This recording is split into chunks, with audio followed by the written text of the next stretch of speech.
ئێرە مەیدانی فرۆشتنی باڵندەیە لە شاری هەولێر.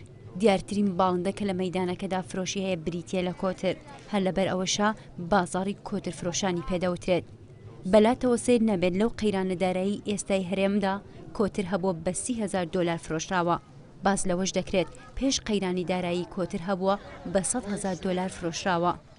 کوردو عەزیز هاوڵاتێکی دانیشتووی شاری هەولێرە و ماوەی زیاتر لە 3 ساڵە هەموو ڕۆژانی هەینیەک سەردانی مەیدانی باڵندە دەکات بۆ کڕینی باڵندە بە تایبەتی مریشک. ئەو هاوڵاتێ باز لەوە دەکات ڕۆژانە زیاتر لە 4 کاتژمێری تەرخان کردووە بۆ خزمەتکردنی باڵندەکانی لە ماڵەوە. لە هەمان کاتیشدا ئەو نیگەرانە لە ژینگەی مەیدانەکە.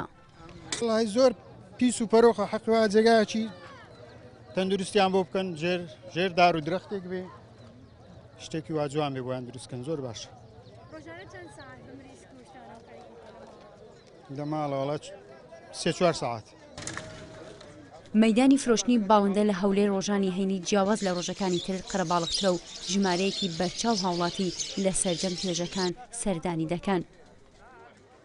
سویجی سویدنات هەیە برادەرەیە سویجی مۆنیکای دایتێ یەک تاکە کۆتری مێ عاردی نەیدایتێ. هاوشانی باڵندەکان جۆری خواردنەکەش کە دانەوێڵەیە جۆ و گەنم و کەناری و هەرزن و کەتانە. بێجگە لەو دانەوێڵانش دانەوێڵەی شادان هەیە، بەڵام لەبەرەوەی لە ڕێی چاندنیەوە جۆرەکانی مادەی هۆشبەر دروست دەکرێت لەلایەن ئاسایشەوە قەدەغەکراوە.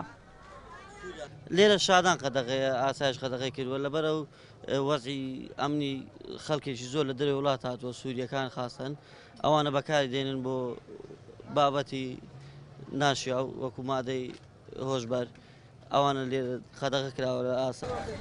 لە مەیدانەکەدا دیارترین جۆری ئەو کۆترانە هەیە کە دەمکەش و ئەفاق و پەری و تار و فاویە کە بە زۆری لە وڵاتی ئێرانەوە هاوردە دەکرێن.